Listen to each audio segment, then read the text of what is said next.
नमस्कार, स्वागत है आपका देश देशांतर में। मैं हूं अमृता राय। आज मोदी सरकार का आम बजट पेश हो गया और इस बजट में सबसे ज़्यादा कोशिश ये की गई है कि जो फिस्कल डेफिसिट है उसको कंट्रोल करने के लिए तौर तरीके निकाले गए हैं। ग्रोथ और फिस्कल डेफिसिट को बैलेंस करने के लिए यानी संतुलन बिठाने के लिए भी मोदी सरकार ने अपनी तरफ से कोशिशें की हैं, लेकिन ये कोशिशें कितनी कामयाब होंगी। लेकिन उसके अलावा एक और बड़ी बात कि इन कोशिशों के ऊपर क्या बीजेपी की राजनीति की कोई छाप भी नजर आ रही है, इस पर आज हम चर्चा करने वाले हैं देश देशांतर में। आज हमारे साथ देश देशांतर में चर्चा करने के लिए हमारे साथ स्टूडियो में मौजूद हैं यतीश राजावत, स्वतंत्र पत्रकार हैं, बहुत बहुत स्वागत है। हमारे साथ कांग्रेस के वरिष्ठ नेता मधुसूदन मिस्त्री हैं, आपका भी बहुत स्वागत है। हमारे साथ प्रवीण झा हैं, जेएनयू में प्रोफेसर हैं, आर्थिक विशेषज्ञ हैं, आपका भी स्वागत है। हमारे साथ इसके अलावा स्टूडियो में मौजूद हैं सीपीएम के नेता नीलोत्पल बसु। नीलोत्पल जी, आपका भी बहुत बहुत स्वागत है। और बीजेपी के नेता उदित राज भी हमारे साथ जुड़ गए हैं। उदित राज जी, सबसे पहले मैं अपनी चर्चा की शुरुआत करना चाहूंगी आपसे।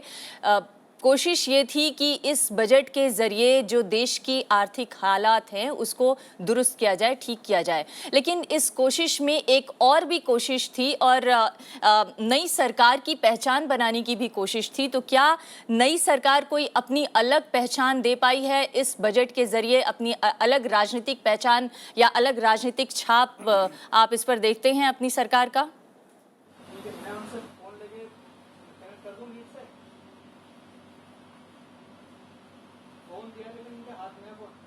उदित राज जी, मैं बिल्कुल देखता हूँ। ये आम जनता का बजट है, पॉपुलिज्म नहीं है जो कांग्रेस पॉपुलिज्म करती थी। अच्छा, इसमें एक बहुत सॉलिड बजट है। और दूसरी बात है कि जिस तरह से फूड प्रोसेसिंग इंडस्ट्रीज को, फार्मर्स को प्रमोट किया गया, इंफ्रास्ट्रक्चर के लिए जितना एम्फासिस दिया गया, और जो इसका वाटर की प्रॉब्लम को, और दिल्ली में देखा जाए तो 500 करोड़ रुपया ड्रिंकिंग वाटर के लिए दिया गया, 200 करोड़ रुपया बिजली के लिए दिया गया। इसके अलावा स्मॉल इन्वेस्टर एसएमई पर बहुत ज्यादा एम्फेसिस है। मतलब उदित राज जी, आप कह रहे हैं कि ये पॉपुलिस्ट बजट नहीं है, लेकिन मैं तो देख रही हूँ इसमें अगर हम यूपीए सरकार के हिसाब से देखें तो जिस तरह से पिछले 6.5 दशकों में यूपीए सरकार ने देश की आर्थिकी पर अपनी छाप छोड़ने की कोशिश करती रही, अपने बड़े नेताओं के नाम से प्रोजेक्ट्स और योजनाएं चलाती रही, ठीक उसी तरह से बीजेपी ने भी श्यामा प्रसाद मुखर्जी, दीनदयाल उपाध्याय, जयप्रकाश नारायण के नाम पर योजनाएं रखी हैं। इसमें मुखर्जी के नाम पर अर्बन मिशन, दीनदयाल उपाध्याय के नाम पर ग्राम ज्योति योजना, जयप्रकाश नारायण के नाम पर उच्च शिक्षा संस्थान। क्या इसे आप पॉपुलिज्म नहीं कहेंगे?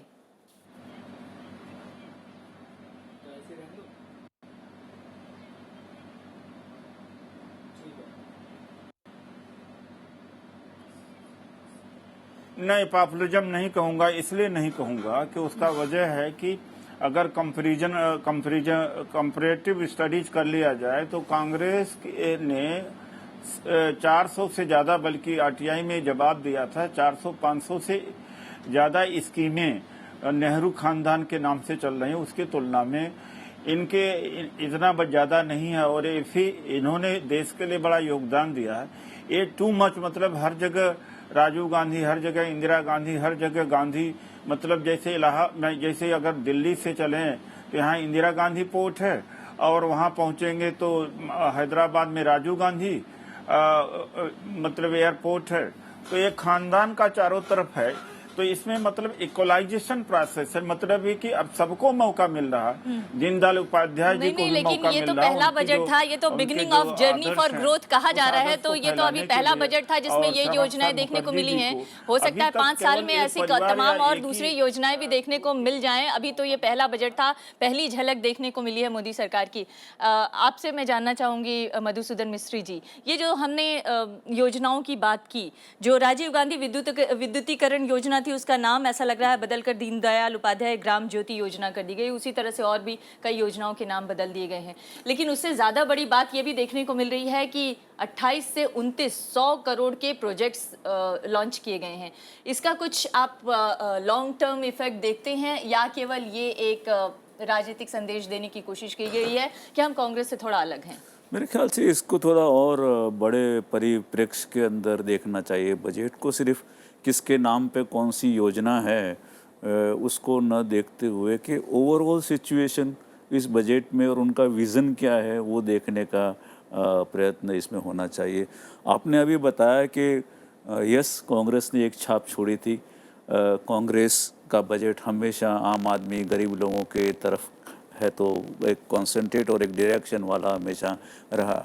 यहाँ पर जो छाप है वो बिल्कुल ऐसी है कि जैसे बहुत सालों से पहले एक ट्रिकल डाउन थियरी थी कि जिसके अंदर कैपिटलिस्ट सिस्टम को और जो पूंजीपतियों को और उनके इंडस्ट्रीज़ को और भी ज़्यादा कुदरती साधनों से इक्विप किया जाए, इंडस्ट्री को दिया जाए, पैसा दिया जाए, टैक्स की में छूट दी जाए, उनको है तो सहूलियत दी जाए, फिनेंशियल पॉलिसी ऐसी तैयार की जाए कि जिनसे उनका बिजनेस बढ़े। तो वो कॉन्सेंट्रेशन ऑफ मनी उसके देखते हुए उसमें से जो कुछ भी थोड़ा बहुत नीचे जाता है वो नीचे जाने में से जितना भी लाभ छोटे लोगों को मिल सके उतना ही इसके अंदर है तो छाप दिखाई देगी।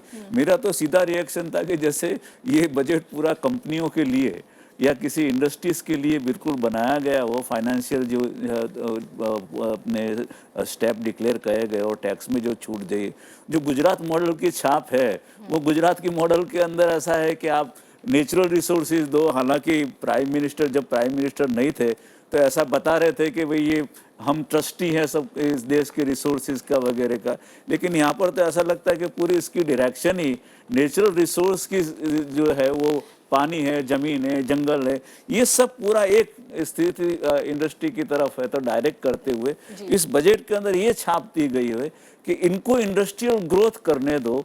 मैन्युफैक्चरिंग ग्रोथ होने से सब कुछ रिजॉल्व हो जाएगा, गरीबी दूर चले आएगी, इनकम गैप घट जाएगी, वो है तो लोगों के बीच के अंदर, उसी की मैं बात कर रहा हूँ। टीवी को दिए एक्सक्लूसिव इंटरव्यू में जेटली जी ने ये माना है कि केवल इंडस्ट्री से और बाजार से गरीबों की भलाई नहीं की जा सकती है, सरकार को उसमें कुछ कंट्रीब्यूट करना होगा।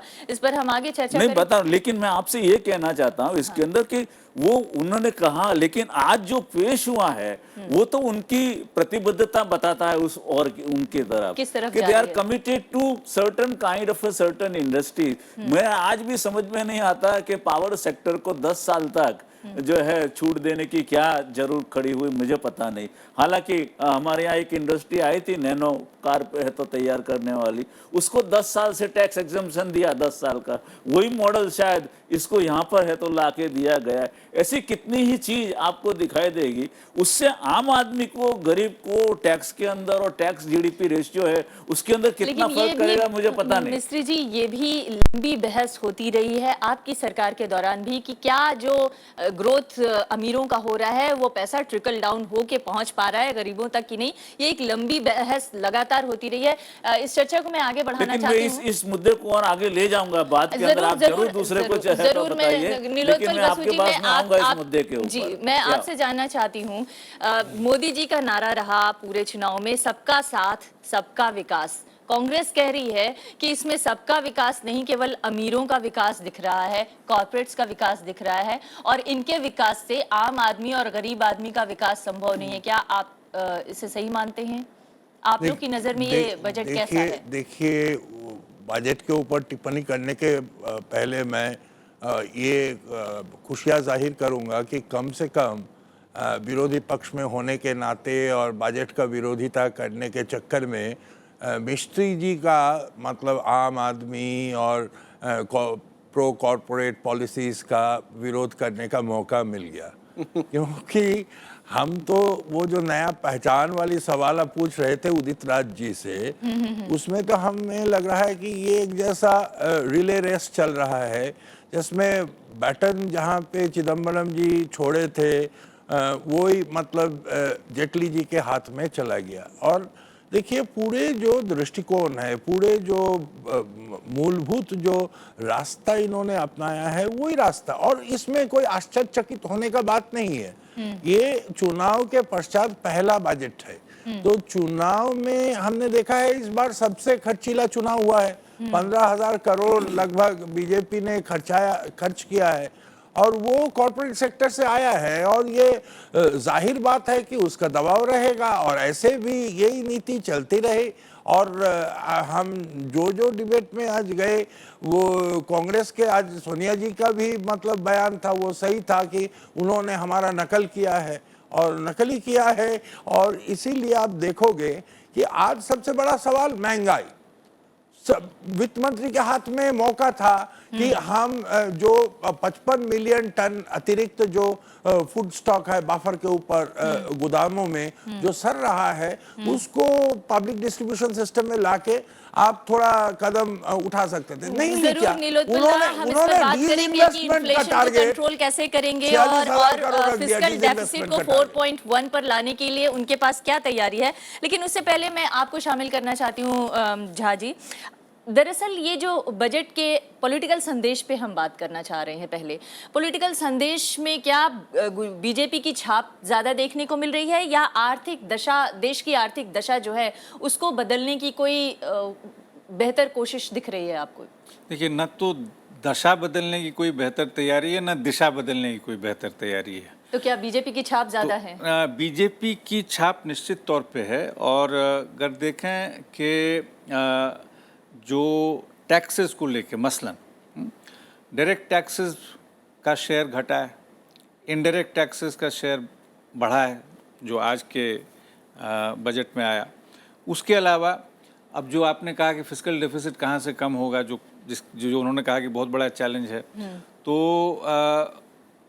चर्चा के दौरान जब बजट को प्रेजेंट कर रहे थे तो 43,400 करोड़ का आंकड़ा जो है वो विनिवेश का, डिसइन्वेस्टमेंट, डाइवेस्टमेंट का जो है पहले सुनने में आया। उसके बाद फिर जब मैं देख रहा था कुछ और आंकड़े तो 15,000 करोड़ और हैं।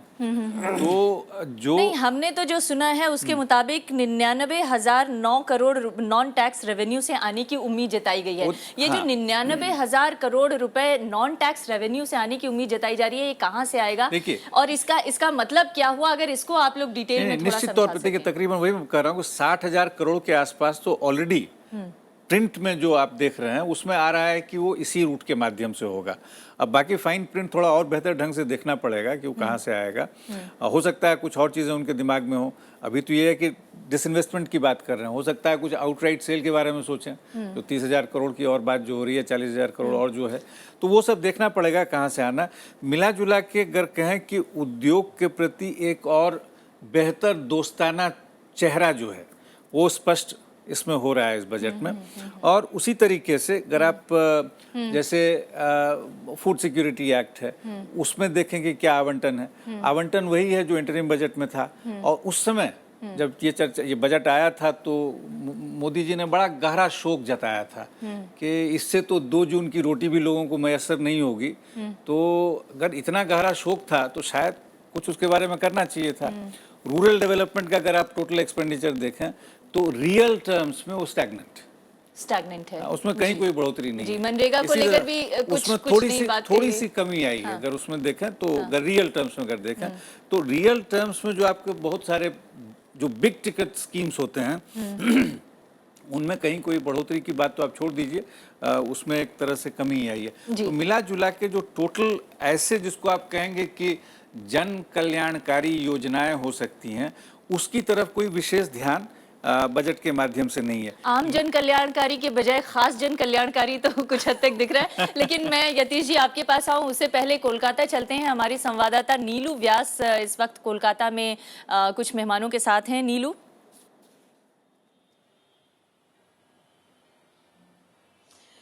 अमृता, आप अभी जैसी बातें कर रही थी, in fact as far as West Bengal is concerned, Mamata Banerjee, Trinamool chief, has already raised her concerns and she has said that West Bengal is a deprived state.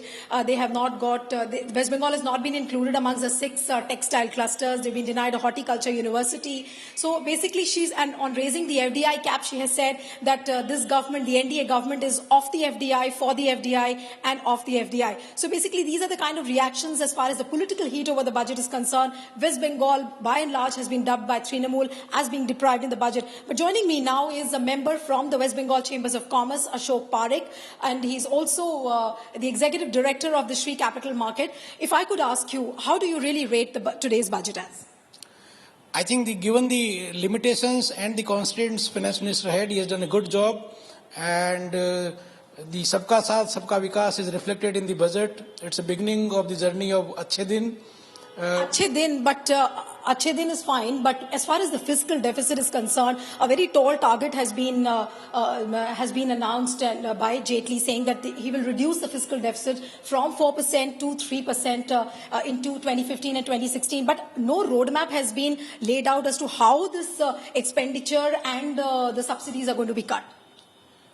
Finance Minister has made two very bold and important statements. One is that the complete overhauling of the subsidy regime of the central government, and he has mentioned that subsidies will now onwards will be put under the expenditure commissions, and where the complete overhauling will take place. When you talk about a committee, then this committees sound very vague, as everyone knows. There's no roadmap clearly laid out for that. That has been the history, but knowing Mr. Narendra Modi well, that he means business, and under his regime, I'm sure the committees and commissions will also deliver. So there will be a complete overhauling of subsidy. So basically, the industry, you say, is quite hopeful of today's budget. He has delivered on all fronts, and he has tried to touch lives of all, cutting across states, sections, religions, everywhere he has tried to give something. And there's a mixture of prudent and populism, but I would say it's more of prudent, less of populism. Okay, so more of prudence, less of populism. That's what the industry here in West Bengal says. But remember, Trinamool Congress has already started playing the role of a constructive opposition, as I would say. So in a way, the direction has been set for the new budget, but as far as the implementation is concerned, as far as the roadmap is concerned, that is something to be watched out for. जी नीलू, बहुत बहुत धन्यवाद आपका। नीलू हमें बता रही थी कि waste Bengal में किस तरह का रिएक्शन है। हालांकि कॉर्पोरेट जगत स्वागत कर रहा है, लेकिन राजनीतिक जगत इसका स्वागत नहीं कर रहा है। जिस तरह से उन्होंने खुद बताया कि तृणमूल कांग्रेस की वहाँ पर सरकार है और मुख्यमंत्री ने कहा है कि वेस्ट बंगाल को यहाँ पर कुछ नहीं मिला। यतीश राजावत जी, महंगाई और राजकोषीय सेहत दो बड़ी चिंताएं थी हमारी सरकार के, हमारे देश की आर्थिक जगत के लिहाज से, लेकिन उसमें कोई ख़ास समाधान नहीं लाया गया दिख रहा है अभी फ़िलहाल। लेकिन उसके बावजूद जेटली जी ने जो मोदी सरकार को लेकर जो एक उम्मीद, एक आशा, एक सपना जगा था, उसको पूरा करने में कामयाबी हासिल की है। क्या सपने जगा दिए हैं, उम्मीदें जगा दी हैं, भले ही समाधान नहीं दिया है? देखिए, ये वो सपने हैं जो मतलब एक दिन में पूरे नहीं होते। ये इन बजट को आंकड़ों के से देखना चाहिए। राजनेता और नेता जो कहते हैं वो पॉलिटिकल पोस्चरिंग होती है, उसमें ज़रूरी नहीं है सब कुछ सच हो। सपना दिखाना उनका काम है, लेकिन बजट सपनों से नहीं चलता। इस बजट में जो बेसिक है, दो चीज़ें हैं, कहाँ से पैसा आएगा, कहाँ जाएगा। उसको उन्होंने कहाँ पे डायरेक्ट करना है, सेविंग्स में करना है, इन्वेस्टमेंट में करना है, या फिर ग्रोथ में करना है। अगर आप महंगाई की बात करेंगे तो महंगाई तभी कम होती है तब आप कंजम्पशन एक्सपेंडिचर को कंट्रोल करते हैं। ये एक डायरेक्शन दे सकता है बजट, वो महंगाई को कम नहीं कर सकता। वो काम कुछ हद तक स्टेट गवर्नमेंट का है, अगर वो एसेंशियल गुड्स में है, या फिर वो आरबीआई का है, वो इंटरेस्ट रेट्स है। बजट डायरेक्टली उसमें इंटरवेन नहीं करता है, डायरेक्शन देता है।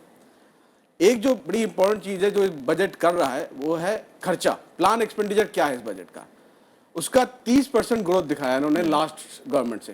क्यों दिखाया है? 5,75,000 करोड़ आप खर्च करने जा रहे हैं। आप ये भी कह रहे हैं कि वित्तीय घाटा हम कंट्रोल करेंगे 4.1% पे, जो टारगेट चिदम्बरम जी ने सेट किया था। ये एक चैलेंजिंग पोजीशन है जी। तो घाटा भी कम कर रहे हैं और खर्चा भी बढ़ा रहे हैं, खर्चा बढ़ा रहे हैं, और आप ये भी कह रहे हैं कि मैं फिस्कल डेफिसिट को कंट्रोल करूंगा। हाँ।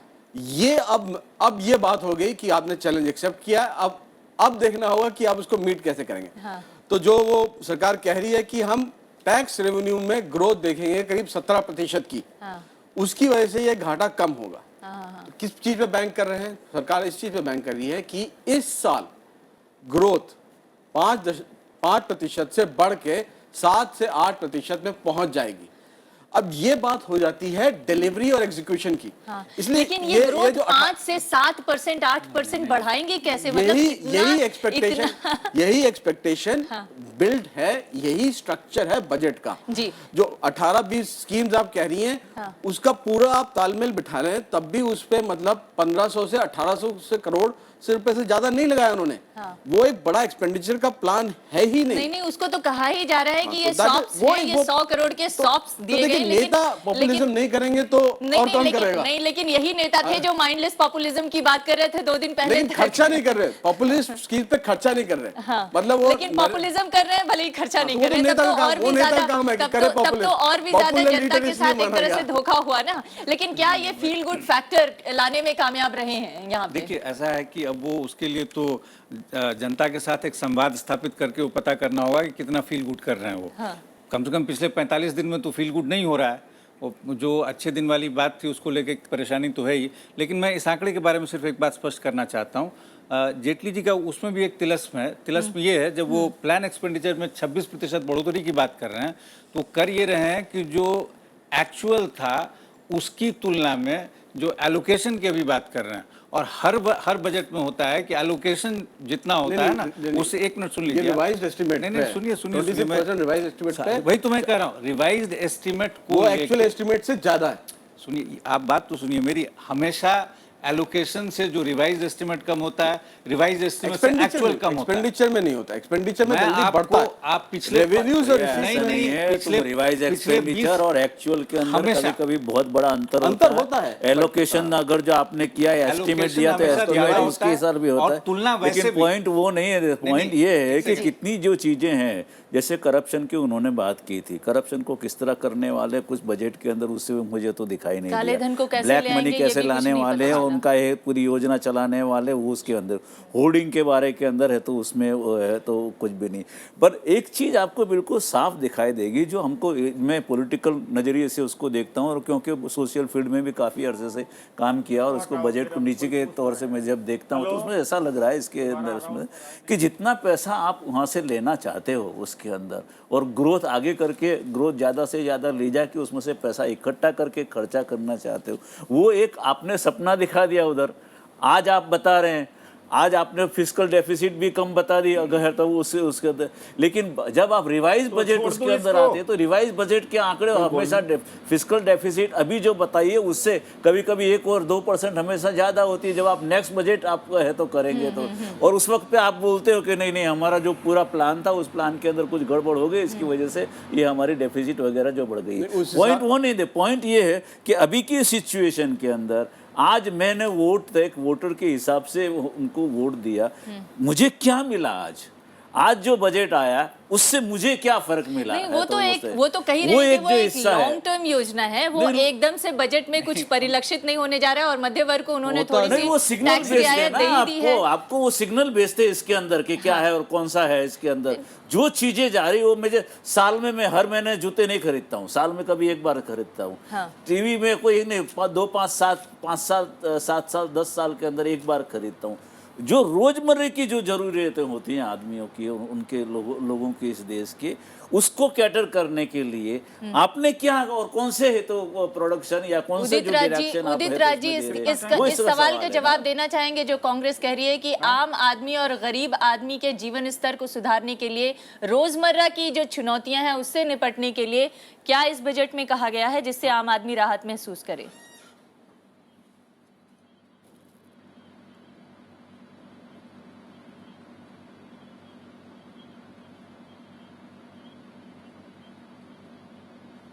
मैंने पहले ही कहा, जैसे स्मॉल एंटरप्रेन्योर्स को प्रमोट करने की बहुत बड़ी बात कही गई है, और कांग्रेस जैसे पॉपुलिस्ट मेजर्स नहीं लिए गए हैं कि स्किल, जैसे स्किल डेवलपमेंट है। स्किल डेवलपमेंट इस देश की सबसे ज्यादा जरूरी चीज है। अगर स्किल डेवलप हो जाए इस देश में तो हम लोग पूरे दुनिया के लिए मैन पावर भी दे सकते हैं, और हमारे यहाँ जितना अवेलेबल है, युवा अवेलेबल है कि 60% पॉपुलेशन 35 ईयर्स के नीचे है। This is asset for the country. मतलब यह कि हमारे लिए ये बहुत अच्छी बात है, जबकि दूसरे देश बूढ़ा हो रहे हैं, एजेड लोग ज्यादा हैं, तो स्किल ट्रेनिंग के ऊपर बड़ा नहीं, emphasis लेकिन है। मैं एक चीज रोकना दिखा सकते हैं, मैं तो मैं निष्क्रिय हूं ना। एक चीज आपसे पूछना चाहती हूँ उदित राज जी, 60% से ज्यादा यूथ हैं हमारे देश में, 60% 65% लोग जो हैं वो एग्रीकल्चर से जुड़े हुए हैं और उनकी रोजी रोटी चलती है, और उनके लिए क्या दिया है आपकी सरकार ने? एक उदित राज से सवाल पूछता हूँ। इस सवाल का जवाब दे दें इसके बाद जी।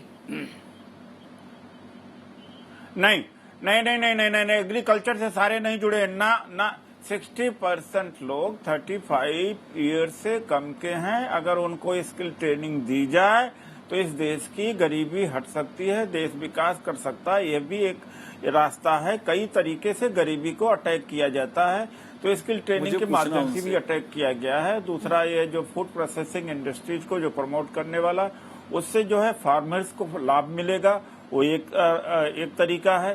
तीसरी बात है स्मॉल सेविंग।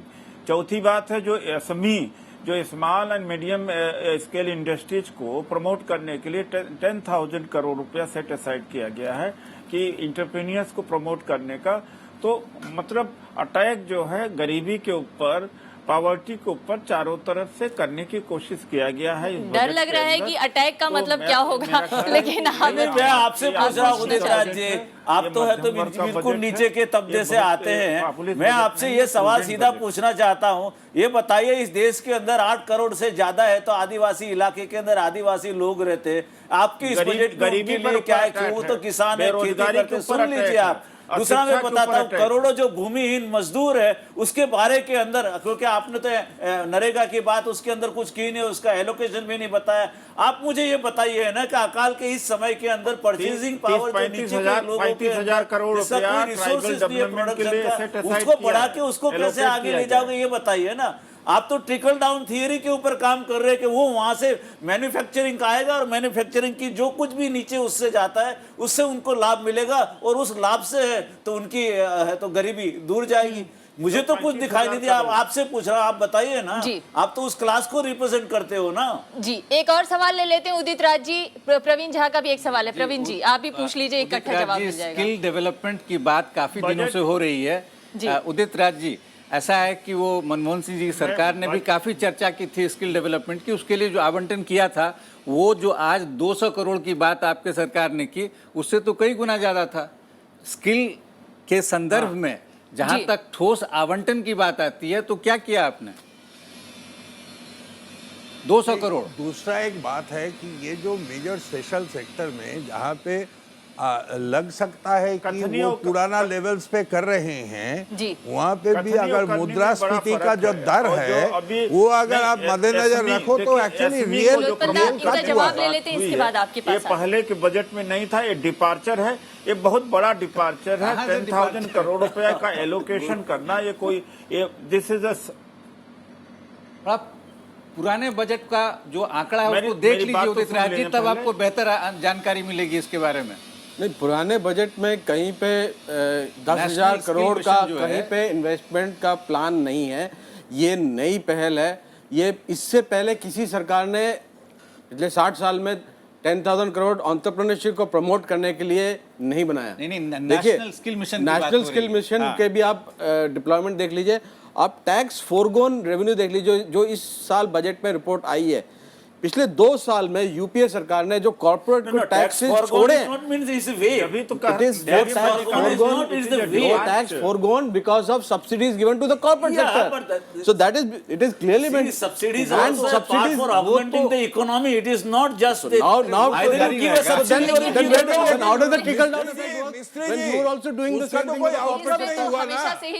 आप जो 23 लाख करोड़ का टैक्सेस फोरगोन है आपका 5 साल में, उसका उत्पादन वो भी ट्रिकल डाउन इफेक्ट, उत्पादनशीलता में, रोजगार सृजन में आप जो अभी बात बोल रहे हो ना, आप इसी कसौटी के आधार पे tax which is to be collected either in a litigation or no they're not litigation, they're not litigation नहीं है। ये सरकार बोला है कि हम छोड़ देते हैं, छूट देते हैं। either you give a loan or you give a subsidy. If you are giving a 10,000 crore, no you can't लेकिन एक टैक्स फॉरगॉन है, लेकिन इस सरकार ने क्या उसे बदल दिया है? बिल्कुल देखिए, आप देखिए कि कितने इन्होंने आंकड़े दिए हैं। 60,000 करोड़ 2013-14 में टैक्स फोरगोन हुआ है कॉर्पोरेट सेक्टर को, 38,000 करोड़ 2011-12 में हुआ है। नहीं, मैं तो इस सरकार की इस बात सरकार कर का रही हूँ। देखिए आप कि how many schemes have they given. Power sector को जो टैक्स हॉलिडे दिया गया है उसका पर्पस क्या है? Power is the biggest bottleneck हमारी इकोनॉमिक ग्रोथ के लिए। कल अगर कोई अगर पावर नहीं मिलती है तो मैन्युफैक्चरिंग शुरू नहीं होती, सर्विसेज शुरू नहीं होती, आपके शहर नहीं होते। यही तो इकोनॉमिक, यही बात तो कांग्रेस भी कहती रही है। यही तो पॉइंट है Rajvar ji. Any power plant who has funded the election of the Bharatiya Janata Party? कल एनटीपीसी प्लांट खड़ा करता है तो उसको ये टैक्स हॉलिडे मिलेगा। पहले भी ऐसा एक- टैक्स एक I don't want to reaction- name the corporate, but this is in fact पहले भी और केवल पॉलिटिकल which is fact ये तो funded the मुश्किल है। entire election. जी ये पिछले राजनीतिक बात है, इसीलिए political- तो हमने See, शुरुआत ही the budget की is a थी। political instrument. It's not. It is a political It's not an instrument for an- independent one. for an It is a economic- promises किसी को which is बोलना नहीं given है। by a political party when the time of the election has to be transmitted into a budget. That's it. जी देखिए ऐसा है, लेकिन बात वही है कि टैक्स फॉरगॉन की भाषा जो आपकी रही है कुछ उसी तरह की वो भाषा में ये भी continue बोलते है, दिख continue रहे है, हैं। आज भी कंटिन्यू है जी। और उसका कोई आउटकम नहीं होता। ये बताया जाता है वो इंसेंटिव है, लेकिन बाद में पता चलता है कि वो इंसेंटिव उत्पादन में, रोजगार में तब्दील नहीं हुआ है, वो कॉर्पोरेट प्रॉफिट्स को और बढ़ाने के लिए काम करता है। और मिस्त्री जी जो इतना बोल रहे हैं, मेरा सिर्फ उनसे आग्रह है, अगर उनके पिछले 5 बजट और उसका आउटकम उन्हीं के कसौटी से नाप लेते तो उनको भी लगता कि पहले भी प्रो कॉर्पोरेट सरकार थी, प्रो कॉर्पोरेट बजट होती थी, कॉर्पोरेट को फायदा मिलता था और अभी भी ऐसा ही बावजूद इसके You have your बावजूद views. इसके यही- मिस्त्री जी और यही नीलोत्पल चल रहा है। बंसी I will not बावजूद agree to it. I just tell you. इसके देश की आर्थिक हालत नहीं सुधर पा रही थी। ये एक सच्चाई है जिसको सुधारने के लिए और जिसके डेफिसिट को बैलेंस करने के लिए कोशिश की गई। मैं आपके ऐसा पास नहीं, हमें सर देश की हालत कोई सुधर नहीं रही, हम नहीं कहेंगे। इसका मतलब तो यही हुआ, ये बाहर बोल रहे थे 60 साल में कांग्रेस में नहीं किया तो एक ही दिन में इन्हें पीएसएल भी शुरू कर दिया है, तो ट्रेन चालू कर दी, पूरी इकोनॉमी है तो उस पे ला दी आज के आज ही और एक ही महीने के नहीं, वो अंदर। बात- that is what that we are seeing. नहीं आप आंकड़े कम मैं आपके आंकड़ों पे 14 आऊं उससे पहले एक रिएक्शन मैं चाहती हूं। तेलंगाना में यानी हैदराबाद में हमारे संवाददाता राजकमल राव हैं। राजकमल, वहां पर किस तरह के राजनीतिक रिएक्शंस आपको मिल रहे हैं? क्या नया राज्य बना है, वहां पर यूथ के एस्पिरेशंस बहुत ज्यादा हैं, तो आज के बजट से जो वहां के यूथ हैं, जो वहां के राजनीतिक सर्कल के लोग हैं, वो संतुष्ट हैं?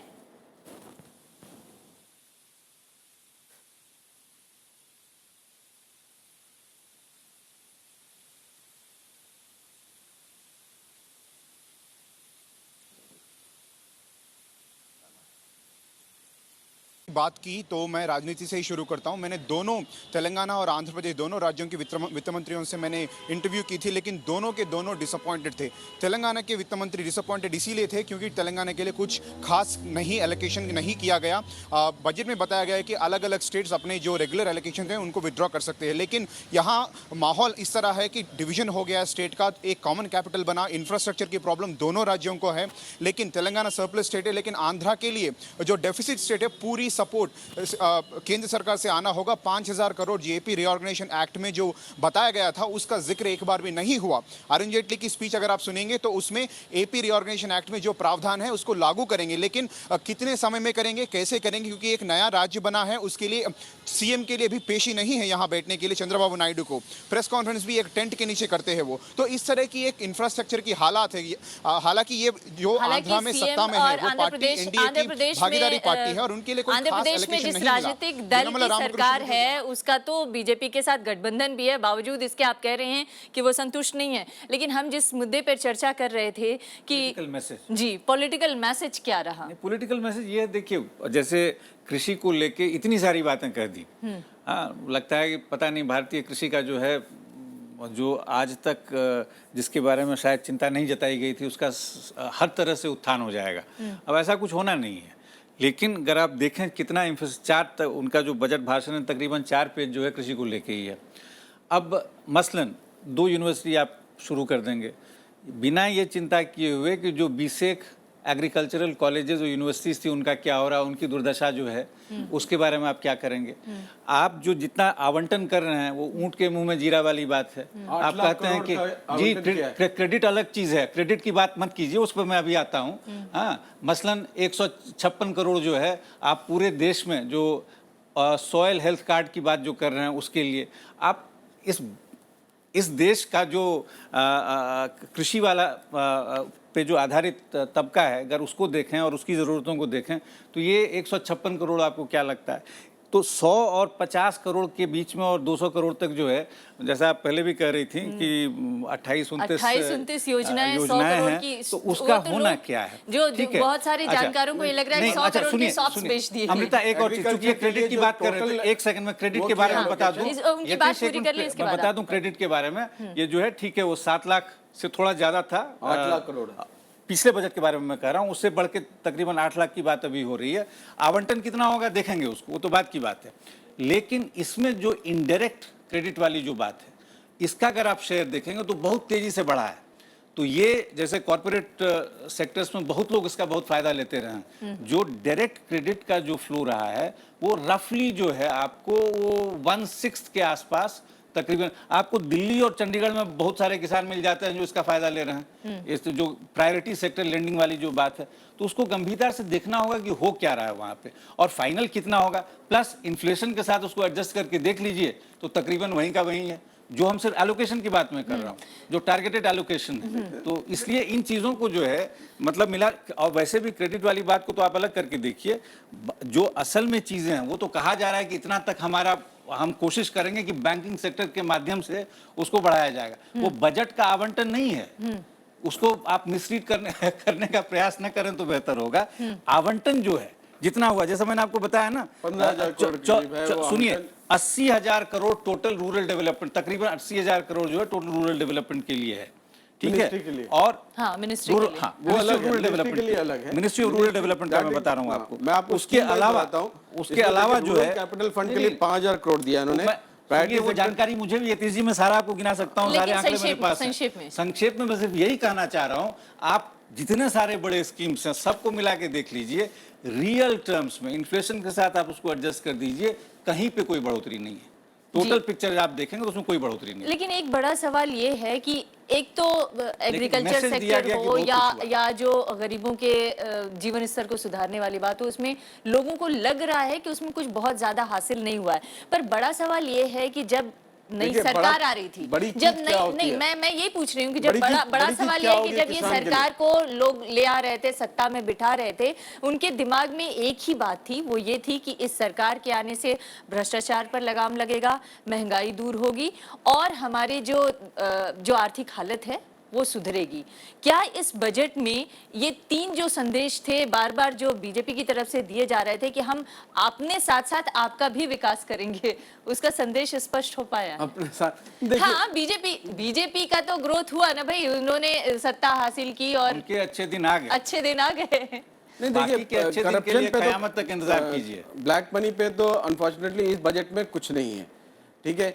लिटिगेशन जो टैक्स लिटिगेशन है उस पे एक अच्छा मूव है, जिसमें उन्होंने कहा है कि 1 टाइम सेटलमेंट होगा, क्योंकि जो मिस्त्री जी कह रहे थे कि जो लिटिगेशन में फाइनेंस कमिटी 1,80,000 करोड़ जो system there just to have a one time settlement all it's there एक बात कर रहे हैं वो नए कमीशन फॉर्म करने के लिए, but that's also in Chidambaram है, तो उसकी बजट स्पीच के अंदर इम्प्लीमेंट नहीं हुआ। नहीं, अभी गई बार की जो बजट स्पीच है चिदम्बरम की, उसमें भी है, उसके अंदर से तो सरकार इम्प्लीमेंट कर रही है। तो पुरानी चीज को अगर आप कंटिन्यू कर रहे हैं तो ये आपकी तो बात नहीं हुई। नहीं, मतलब देखिए, ये बात करना है कि मैंने सबसे पहले लिखा था और मैंने सबसे पहले I'm कहा not saying that. I'm करा not saying किसने? that. No, I'm करा not saying किसने? it. नहीं, देश वो को तो कह तो रहे ये हैं नहीं कि किया वित्त कि मंत्री ने मैंने अपने कहा बजट था, भाषण मैं में आपसे ये ये नहीं कहा कह था। रहा हूँ। कहने के लिए तो हमारे नेता मतलब पिछले 50 साल से हमें कहानियां सुना रहे हैं, बट करके कौन दे रहा है? कोई तो करके दे। देखो इसका हमें नहीं, मैं ऐसा चाहे भाजपा हो चाहे कांग्रेस हो चाहे देखिए बीजेपी के कोई और प्रतिनिधि पार्टी हो। बीजेपी के प्रतिनिधि मैं ऐसा चले गए स्वीपिंग हैं। स्टेटमेंट भी है तो एक्सेप्ट नहीं करता कि इस क्षेत्र के अंदर या फाइनेंस क्षेत्र के अंदर कुछ हुआ ही नहीं है। अब हमको जो ग्रोथ रेट यूपीए की सरकार के वक्त के ऊपर था और जो जिस तरह से नई कभी भी NERA-GA के लिए 40,000 करोड़ रुपए का प्रावधान 30,000 करोड़ से शुरू करके हम लोग है तो थक गए थे, है तो रोज है तो काम मांगते मांगते, जब आउटसाइड द पॉलिटिक्स के अंदर नहीं थे तब की बात मैं कर रहा हूँ। और उसके बाद पहला जब ये इन्वेस्टमेंट इतना 40,000 करोड़ का और दूसरे स्कीमों का आया तो आपका ग्रोथ बढ़ा है, तो और उसकी वजह से जो पैसे सरप्लस आए उस सरप्लस के अंदर से लेकिन उसको आज तो वही ग्रोथ की तरफदारी करने वाले लोग कह रहे हैं कि उसकी वजह से नुकसान हुआ। करप्शन की बात अलग से, अब पैसा बांटने से ग्रोथ बढ़े सुन तो लीजिए आप, इंडस्ट्री को वो अच्छा इसलिए नहीं लगता कि उनको चीप लेबर, अब गांव वाली और माइग्रेंट लेबर मिलते नहीं है। They are against this kind of thing. They are against forest food security act. They are against the forest right act. अब ये सब जो चीजें आती है, जिसके माइनिंग के ऊपर कंट्रोल चाहिए, पानी के ऊपर कंट्रोल चाहिए, है तो फॉरेस्ट के ऊपर कंट्रोल चाहिए, ये सब चीजें जो आए जिसकी वजह से लग है तो उसमें देखा कि नहीं ये सरकार हमेशा इनकी विरोधी एक और रही है। पॉलिटिकल इसकी वजह मैसेज से अमृता ये है कि जो है इंडस्ट्री के लिए आसान होगा, माइंस पे जो भी आप करना चाहें माइंस को लेके, जो कहा गया आज के बजट में कह रहा हूं, तो इस सब का चर्चा में ये हो रहा है कि लैंड एक्विजिशन एक्ट जो उसको रिविजिट किया जाएगा। तो मिला जुला के उद्योग के प्रति जो एक और उनका सकारात्मक रूप कह लीजिए या दोस्ताना चेहरा कह लीजिए, मर्जी आपकी है। नहीं, लेकिन बात यह है कि ऑब्जेक्टिव देखना चाहिए। ऑब्जेक्टिव क्या है? ऑब्जेक्टिव ये है कि उससे ग्रोथ बढ़ने वाली है। लिए क्या है? देखिए एक मिनट, ग्रोथ ये कोई उद्योगपति जो है कॉर्पोरेट को अगर जो कोई देश की तुम बात कर रहे हो, कांग्रेस की अगर जो कोई देश की बात करता हो तो भारतीय जनता पार्टी सबसे पहले पार्टी देखेगी, बाद में देश देखेगी कि मेरी एक एक्शन से मेरी पार्टी के ऊपर इसका क्या असर होने वाला है, और उस अगर जो पार्टी के ऊपर उसका असर होता है तो वो एक्शन तो वहां पर रखने की बात होती है। एक और इम्पोर्टेंट बात है, इंजन को चलाना बहुत जरूरी है। चाहे नेता कुछ भी कहें, ठीक है, जब तक आर्थिक इंजन नहीं चलेगा, आप समझ नहीं रहे, दिक्कत हमारे देश की आज की तारीख में ये है कि ग्रोथ की वजह से नौकरियां नहीं, नहीं, लेकिन सैलरी ग्रोथ नहीं, लेकिन 200 करोड़ रुपए की मूर्ति, 200 करोड़ रुपए मूर्ति की स्थापना में और स्मारकों की स्थापना में 100 करोड़ रुपए के शॉप्स बांटने में, ये कौन सा घाटे को कम करने? मैं ये बात पहलू रखना चाहता हूँ, मैं ये पहलू रखना चाहता हूँ इसके अंदर कि इस बजट स्पीच के अंदर क्यों फाइनेंस मिनिस्टर ने कहा कि हमारे इस बजट से इतने करोड़ नौकरियां पैदा होगी, इतने करोड़ लोगों को काम मिलेगा, इतने करोड़ को इनडायरेक्ट काम मिलेगा। Why they are not committing this one? But that is, वही तो होना चाहिए ऑब्जेक्टिव। ऑब्जेक्टिव उसमें कहाँ है? देखिए यतीश जी, देखिए जहां तक आप ग्रोथ को देखिएगा, ग्रोथ कॉन्सेंट्रेटेड रहा कुछ सेक्टर्स में पिछले कई वर्षों में, जैसे फाइनेंस है, रियल एस्टेट है। देखिए आप सुनिए 5 साल से सफर कर रहा है, एक सेकंड, ग्रोथ नेगेटिव है।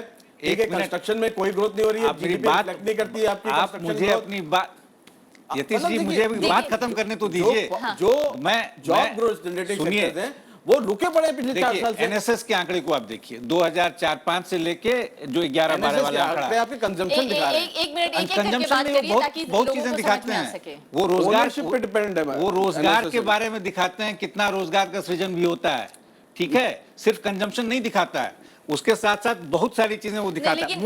लेकिन मूल बात ये है कि बजट में उसका जिक्र नहीं किया गया है कि इस योजना से कितने लोगों को रोजगार मिलेगी। अमृता, मैं ये कह रहा हूँ, देखिए ऐसा है कि जिसको मैं 4-5 सबसे बड़े चैलेंजेस मांगूंगा, जैसे महंगाई, जैसे रोजगार का सृजन, जैसे कुछ लोगों को लगता है, मैं उतना उसका तरफदारी नहीं करना चाहता हूं कि वो ग्रोथ का जबरदस्त एक्सीलरेशन, क्योंकि ग्रोथ का एक्सीलरेशन ऐसा हो सकता है जिसमें कि 90% को कुछ ना मिले और 10% का ऐसा जबरदस्त ग्रोथ हो। मैं आपको एक आंकड़ा दे सकता हूं, कई आंकड़े दे सकता हूं। सबका साथ सबका विकास, वो सब नहीं होता है, लेकिन जो इस तरह के जो बड़ी बड़ी चिंताएं हैं उसको लेके आप चाहे बजट भाषण में या जो बजट में जो आवंटन हुए हैं, अगर उसका अध्ययन करना चाहेंगे कि हुआ क्या है, लेकिन कहने को ये जरूर कहा गया कि साहब हमने सबका विकास करने की कोशिश की। ये क्या मैं इस चर्चा को थोड़ा सा आगे ले जाना चाहती हूँ। मुंबई में हमारी संवाददाता कृति हैं और यहाँ पर कॉर्पोरेट तबका, उद्योग जगत का दबदबा है। कृति, हालांकि हम स्टूडियो में डिस्कशन कर रहे हैं कि इसके पॉलिटिकल संदेश किस तरह के रहे, लेकिन आमतौर पर कॉर्पोरेट्स बेहद खुश हैं। आपको किस तरह के रिएक्शन मिल रहे हैं कॉर्पोरेट्स की तरफ से, मार्केट की तरफ से, पॉलिटिकल लोगों की तरफ से?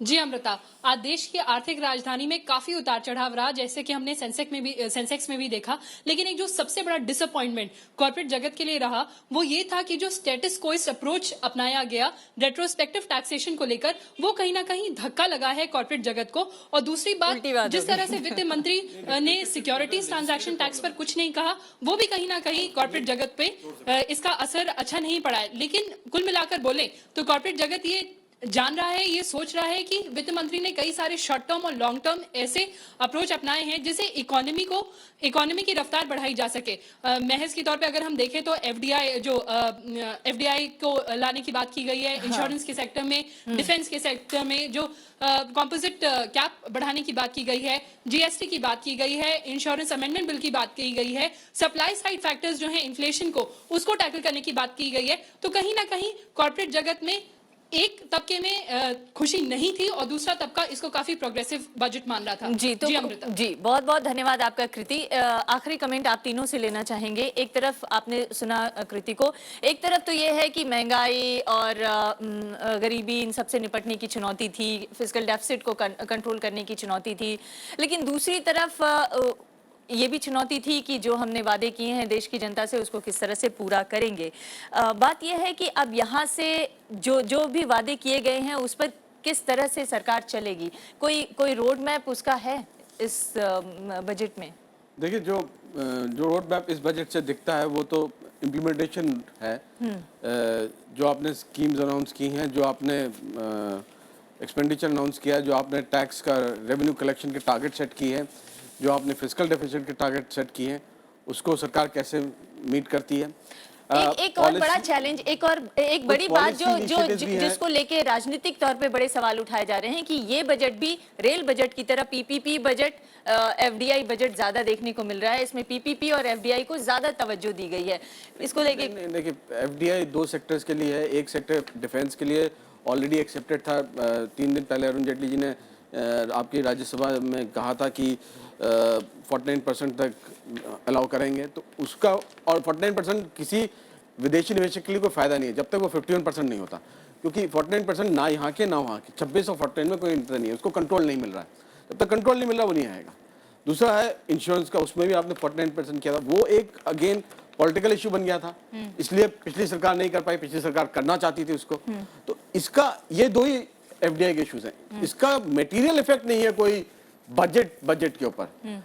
क्या इसका इफेक्ट है इनफ्लो पे? बहुत माइनर। इस सेक्टर्स पे इसका इफेक्ट है, बट मतलब न्यूनतम सा। दूसरा, आपने पीपीपी की बात की। पीपी में मतलब लाइक 900 और प्रोजेक्ट्स हैं जो नहीं, लेकिन पीपीपी से क्या लेकिन उन्होंने जो शिफ्ट किया है पॉलिसी का, वो इंटरेस्टिंग है। जो कांग्रेस सरकार ने इंट्रोड्यूस किया था वो वायबिलिटी गैप फंडिंग, जो एक तरह से चला गया था, आउट ऑफ फैशन हो गया था पिछले 4 साल 5 साल में, थैंक्स टू प्लानिंग कमीशन, वो वापस आ गया। मेरा तो बिल्कुल साफ इम्प्रेशन है इसके अंदर कि प्राइम मिनिस्टर ने इलेक्शन में और कैंपेन के अंदर एक चार्ज रखा था कांग्रेस के ऊपर कि कांग्रेस ने इस देश को लूटा है। और ये मैं आज बिल्कुल साफ देख रहा हूँ प्राइम मिनिस्टर के और फाइनेंस मिनिस्टर के इस बजट के अंदर कि पूरे नेचुरल रिसोर्सेज, जिसमें माइंस हो, जिसके अंदर लैंड की बात हो, जिसके अंदर फाइनेंशियल पॉलिसीज़ हो, और दूसरी जो पॉलिसीज़ है अपने बजट की, उसमें जो डायरेक्शन है उसके द्वारा इस देश के जितने कुदरती संसाधन है उसको उनके तरफ से लुटवाने की एक प्रोसेस आज हमको चालू दिख रही है, जिसके अंदर बिल्कुल नीचे के तबके के आपको आउटराइट निगलेक्ट कर कि जो आपने किया वही वो भी मैं बता रहा हूँ। अब वो आपका नजरिया है, मैं मेरा नजरिया बता रहा हूँ आपको कि जिसके अंदर आउटराइट नीचे के तबके को निगलेक्ट कर दिया गया है इसके अंदर। और मैं मेरा है तो चीज संभाल के रखना चाहता हूँ, मैं मेरी पोजीशन संभाल के रखना चाहता हूँ। ये शुरुआत है, आगे आगे देखते जाइए कि ये देश है तो किस तरह इसके कुदरती संसाधन, इसके ऊपर किसका कंट्रोल होता है और किस तरह इनको दूसरे अच्छा अपोजिशन का एक लेफ्ट जो न्यू लिबरल इकोनॉमी की जिस तरह से शुरुआत हुई थी, उसमें इससे अलग भी कोई दिशा हो सकती थी क्या हमारे बजट की? इसको जो है उसको एक्सीलरेट किया गया है और ये जो है पहले की तुलना में और पूरी तरह से इंडस्ट्री फ्रेंडली या प्रो कॉर्पोरेट जो भी कहना चाहें। हालांकि पॉलिटिकल मैसेज ये दिया जा रहा है कि ये सर्व समावेशी है। ये कहीं सर्व समावेशी वाली बात नहीं। जैसा मिस्त्री जी ने कहा कि जो 40, 50, 60% जो इस देश की आबादी होगी, शायद उनके लिए जो आप कहेंगे कि कोई स्थिति को बेहतर करने की बात सोची जाए, ऐसी चीज़ इसमें मुझे नहीं दिखाई देती है। योजनाएं बहुत सारी इसमें उसका उद्घोषणा हुई है और उसके माध्यम से ये पॉलिटिकल मैसेज दिया जा रहा है जो प्रधानमंत्री के बजट के बाद भाषण में था कि चर्चा में था, प्रेस कॉन्फ्रेंस में जो उन्होंने कहा कि साहब ये तो बहुत ही बढ़िया बजट है, हमने सबका ध्यान रखा है, लेकिन बेसिक जो इसका थ्रस्ट है वो ये है कि इंडस्ट्री को और प्रसन्न करने की बात, चाहे वो बाहर वाले तो राजनीतिक और आर्थिक विशेषज्ञ थोड़ा सा इस बजट को शंका की नजर से देख रहे हैं, लेकिन अभी सवाल यह है कि जो घोषणाएं की गई हैं उन घोषणाओं पर ये सरकार किस तरह से अमल करती है, तभी जाकर आने वाले दिनों में ये स्पष्ट हो सकेगा। सरकार का पहला बजट है, थोड़ा वक्त भी देना चाहिए कि सरकार इस मामले में किस तरह से चलती है। और हमने कोशिश की थी कि इस बजट के राजनीतिक संदेश को जनता तक पहुँचा सके। उम्मीद है कि आने वाले दिनों में इससे और बेहतर बजट आएगा, जिसमें जो बीजेपी का नारा है सबका साथ सबका विकास, उसमें सबका विकास जरूर हो सकेगा। बहुत बहुत शुक्रिया हमारे इस चर्चा में शामिल होने के लिए।